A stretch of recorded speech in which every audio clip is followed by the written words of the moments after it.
Good morning, students.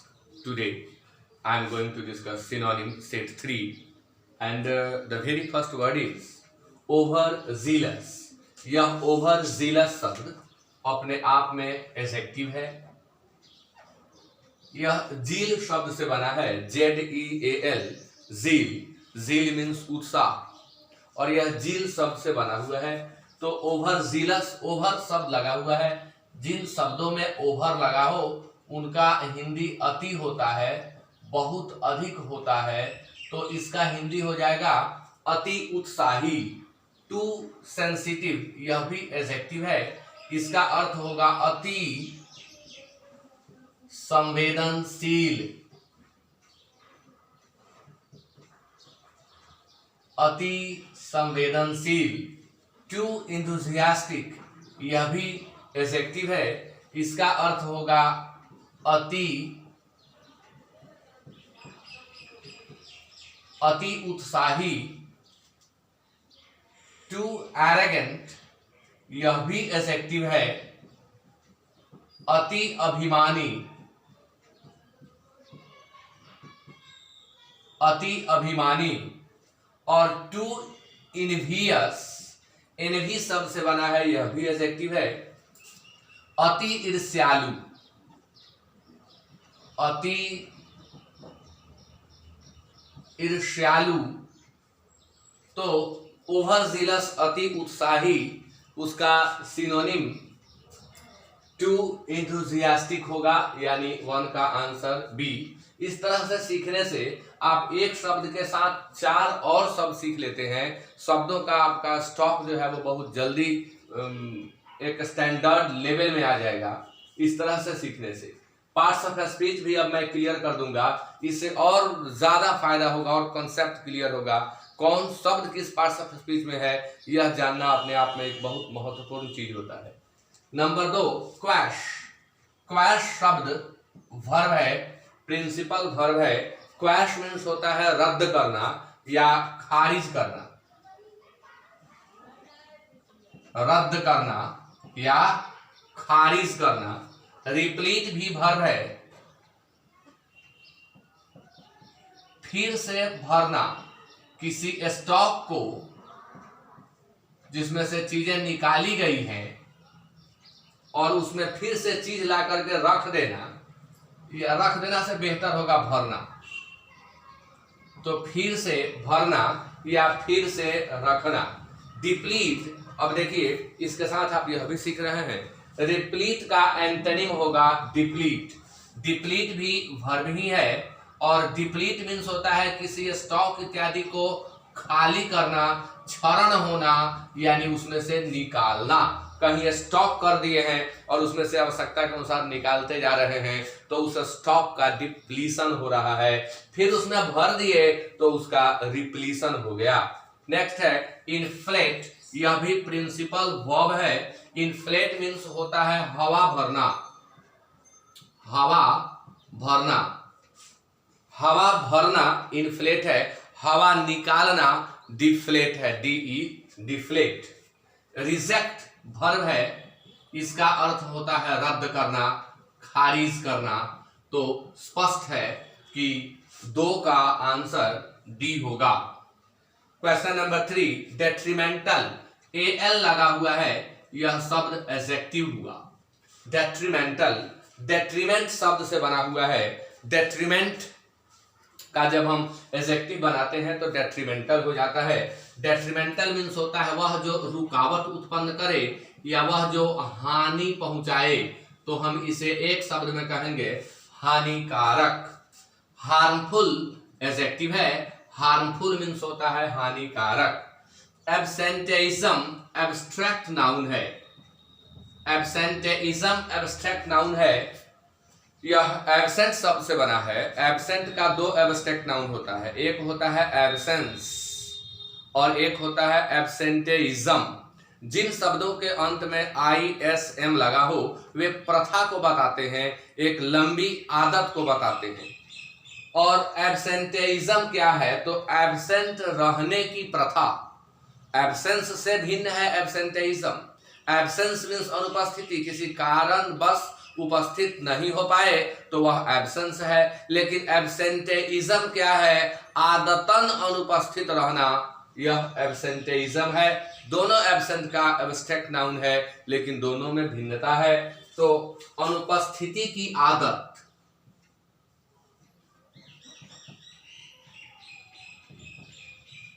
अनुपस्थिति की आदत, ऐसे डिक्शनरी में अनुपस्थिति भी लिखेगा, लेकिन अनुपस्थिति की आदत ISM वाले शब्द कस्टम को बताते हैं, लॉन्ग हैबिट को बताते हैं। एनेथेमा भी नाउन है, कर्ष इसका सिनोनिम होता है अभिशाप। एनेथेमा अभिशाप। और टॉल भी नाउन है। टॉल मीन्स होता है सूची, मृतकों की सूची, हताहत की सूची के लिए टॉल का प्रयोग होता है। जैसे अभी लोग कोरोना कोविड-19 के कारण मर रहे हैं, तो वहां मरने वालों की सूची के लिए हम टॉल कहेंगे। कोई बड़ी दुर्घटना हो गई और वहां लोगों के मरने की सूची को व्यक्त करना हो तो वहां भी हम टॉल का प्रयोग करते हैं। नेक्स्ट वर्ड है कैलामिटस। यह कैलामिटी शब्द से बना हुआ है। जब हम कैलामिटी शब्द का एडजेक्टिव बनाएंगे तो यह हो जाएगा कैलामिटस। तो कैलामिटस मतलब होता है आपदाई, आपदाई यानी आपदा वाला। कंटाजियन नाउन है। मैं पहले बता चुका हूं कि एडजेक्टिव का सिनोनिम एडजेक्टिव होगा, नाउन का सिनोनिम नाउन होगा। तो कभी भी सेकंड पार्ट्स ऑफ स्पीच या अदर पार्ट्स ऑफ स्पीच आए तो वह उसका सिनोनिम एंटोनिम नहीं हो सकता। कंटाजियन मतलब होता है संक्रामक बीमारी, संक्रामक बीमारी। डेस्पिकेबल यह एडजेक्टिव है। डिस्पाइज शब्द से बनता है, तो डेस्पिकेबल मीन्स घिनौना। जो डिस्पाइज करने लायक हो उसे डेस्पिकेबल कहते हैं। डिस्पाइज मीन्स घृणा करना, नफरत करना, तो घिनौना। प्रिजुडिस्ड, प्रिजुडिस नाउन से बना हुआ एडजेक्टिव है। प्रिजुडिस्ड मतलब पूर्वाग्रही या पक्षपाती, पूर्वाग्रही या पक्षपाती, यह प्रिजुडिस से बना हुआ एडजेक्टिव है। डिजास्ट्रस, डिजास्टर का एडजेक्टिव है। डिजास्ट्रस मतलब आपदाई, आपदाई। तो कैलामिटस का सिनोनिम होगा डिजास्ट्रस। नेक्स्ट फ्रेजल वर्ब है फेंड ऑफ। PH भी लिखेंगे तो इसका मतलब होगा phrasal verb. Phrasal verb fend of मतलब होता है बचाना, बचाव करना, बचाव करना। तो एग्रावेट यह वर्ब है। बदतर बनाना या बिगाड़ना, स्थिति इत्यादि को बिगाड़ देना एग्रावेट है। ओडियस एडजेक्टिव है, घृणास्पद, घिनौना, घृणास्पद। डेस्पिकेबल का सिनोनिम लिखना हो तो आप ओडियस लिख सकते हैं। डिफेंड वर्ब है। वर्ब मीन्स कर रहे हैं। डिफेंड मीन्स बचाना, बचाव करना, तो यही इसका सिनोनिम होगा। एक्सपैट्रिएट नाउन है। इसका अर्थ होता है प्रवासी। क्वेश्चन नंबर 6 में है प्लॉजिबल। BLE अंत में जिन शब्दों के हो वे एडजेक्टिव होते हैं। प्लॉजिबल मतलब होता है संभाव्य, संभाव्य, संभाव्य यानी जिसकी संभावना हो। हिंदी भी बड़ा कठिन होता है कहीं कहीं। संभाव्य जिसकी संभावना हो। इसे हम दूसरे अर्थ में प्लॉजिबल को यह भी कहते हैं जिसे किया जा सके। जैसे फिजिबल, प्रैक्टिकल, प्रैक्टिकेबल प्लॉजिबल का सिनोनिम हो सकता है। फिजिबल भी हो सकता है, प्रोबेबल भी हो सकता है। यहाँ फिजिबल प्रैक्टिकेबल नहीं है, यहाँ प्रोबेबल है, तो आंसर होगा डी। यूबिक्विटस, यूबिक्विटस एडजेक्टिव है। इसका अर्थ होता है सर्वव्यापी, सभी जगह विद्यमान रहने वाला, सर्वविद्यमान या सर्वव्यापी। यूबिक्विटस। इनफिजिबल प्लॉजिबल का एंटोनिम होता है इनफिजिबल, यह भी एडजेक्टिव है।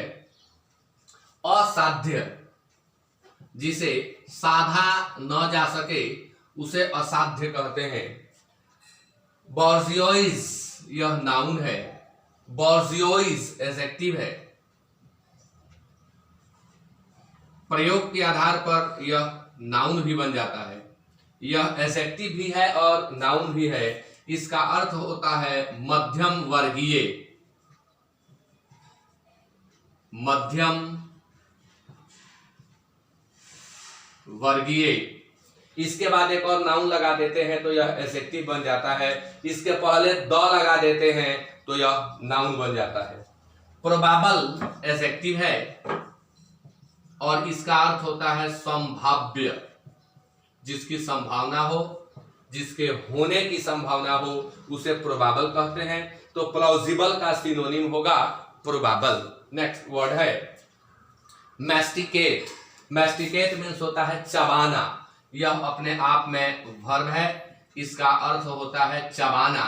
क्रंच इसका सिनोनिम होगा, च्यू सिनोनिम होगा, मंच इसका सिनोनिम होगा, क्रंच, मंच, च्यू। च्यू मीन्स होता है चबाना, बाइट मीन्स होता है काटना, दांत से काटना। कॉन्सीव मतलब होता है ग्रहण करना, धारण करना, ग्रहण करना या धारण करना का इसका प्रयोग जो है कॉन्सीव का, जैसे गांधी जी ने नॉन वायलेंस के सिद्धांत को अपना लिया, ग्रहण कर लिया, तो Gandhi ji conceived the theory of non violence. Conceive का प्रयोग वहां करेंगे। कंसीव का दूसरा प्रयोग गर्भ धारण करना, तो ये कंसीव हुआ। अब है यू, इसका भी अर्थ होता है काटना, यह भी वर्ब है। कंसीव काटना, कुल्हाड़ी से काटना, कुल्हाड़ी से काटने में हम ह्यू का प्रयोग करते हैं। अगला वर्ड है ट्रैम्प, यह नाउन है, इसका अर्थ होता है घुमक्कर, घुमक्कर, बंजारा कह सकते हैं। वह जो यहाँ वहां घूम करके जीवन यापन करते हैं उन्हें ट्रैम्प कहा जाता है। डिक्शनरी में इसका हिंदी आवारा भी लिखता है, लेकिन घुमक्कर कहें, बंजारा कहें बेहतर होगा। वांडरर यह भी नाउन है, इसका अर्थ होता है घुमक्कर या बंजारा, यहाँ वहां भटककर जीवन यापन करने वाला। तो 8 का आंसर होगा ए। सेंसिबल एडजेक्टिव है, सेंसिबल मीन्स होता है विवेकी, वह जिसमें सूझबूझ हो, वह जो सही या गलत को समझ सके उसे सेंसिबल कहते हैं। ड्यूबियस, ड्यूबियस जो है वह एडजेक्टिव है, इसका अर्थ होता है संदिग्ध या दोहरा, संदिग्ध या दोहरा, जो 2 मीनिंग रखे, 3 मीनिंग रखे, जिसका भाव स्पष्ट न मिले उसे हम ड्यूबियस कहते हैं। कॉन्सिडरेट भी एडजेक्टिव है, कॉन्सिडरेट मतलब होता है दूसरों की भावनाओं का कद्र करने वाला, इसे हम हिंदी में कहेंगे संवेदनशील, संवेदनशील। समझदार भी इसके लिए शब्द यूज में मिलता है। वर्ड नंबर 9 है डेलिनिएट, यह अपने आप में वर्ब है, इसका अर्थ होता है व्याख्या करना या चित्रण करना, व्याख्या करना या चित्रण करना। एक्सपैंड वर्ब है, फैलाना यह इसका सिनोनिम नहीं होगा। एक्सपैंड मीन्स होता है फैलाना, सिनोनिम इसका नहीं होगा। एक्सप्लेन मीन्स होता है व्याख्या करना, तो आंसर होगा बी। एक्सप्लेन मीन्स व्याख्या करना, यह वर्ब है। पोर्ट्रे मीन्स चित्रण करना, यह भी वर्ब है। पोर्ट्रे का एग्जैक्ट सिनोनिम होता है डेपिक्ट, व्याख्या करना, और पोर्ट्रे चित्रण करना, इसका एग्जैक्ट सिनोनिम होता है डेपिक्ट। आर्ग्यू यह भी वर्ब है, तर्क करना या बहस करना, आर्ग्यू। वर्ड नंबर 10 है इनफ्रैक्शस। इनफ्रैक्शस शब्द अपने आप में एडजेक्टिव है, इनफ्रैक्शस में यहाँ एस है, यह अपने आप में एडजेक्टिव है, इसका अर्थ होता है निष्फल, फलहीन, वह जो फल नहीं दे पाया, वह जिसमें एफर्ट तो किया गया लेकिन परिणाम अच्छा नहीं हुआ, उसे हम इनफ्रक्शस कहते हैं, निष्फल या फलहीन। मीनिंगलेस भी अपने आप में एडजेक्टिव है, इसका अर्थ होता है निरर्थक। मीनिंगलेस निरर्थक। अननेसेसरी भी एडजेक्टिव है, अनावश्यक। अनावश्यक। रेडंडेंट भी एडजेक्टिव है, इसका भी अर्थ होता है अनावश्यक। रेडंडेंट ग्रामेटिकल वर्ड है, रेडंडेंट का सिनोनिम लिखना हो तो सुपरफ्लुअस लिखते हैं, अनावश्यक। और फ्रूटलेस एडजेक्टिव है, इसका अर्थ होता है निष्फल। वह जो फ्रूट को बियर नहीं कर पाया उसे हम फ्रूटलेस कहते हैं। जिन शब्दों के अंत में लेस लगा हो वे सभी एडजेक्टिव होते हैं। तो इनफ्रक्शस का सिनोनिम होगा फ्रूटलेस। तो इस तरह से इन सभी शब्दों को मैंने एक्सप्लेन कर दिया और इसी के साथ यह आज का सेशन समाप्त होता है। आप सभी लोग इन शब्दों को याद करें और ये आप अपने दोस्तों में शेयर करें, यह उन लोगों तक पहुंच पाए जो इसे नहीं जान पा रहे हैं। तो अगर आप इसे शेयर करते हैं, लाइक करते हैं तो अधिकाधिक लोगों के पास यह पहुंच पाएगा। आप इसे जरूर करें and thank you very much. Have a nice day.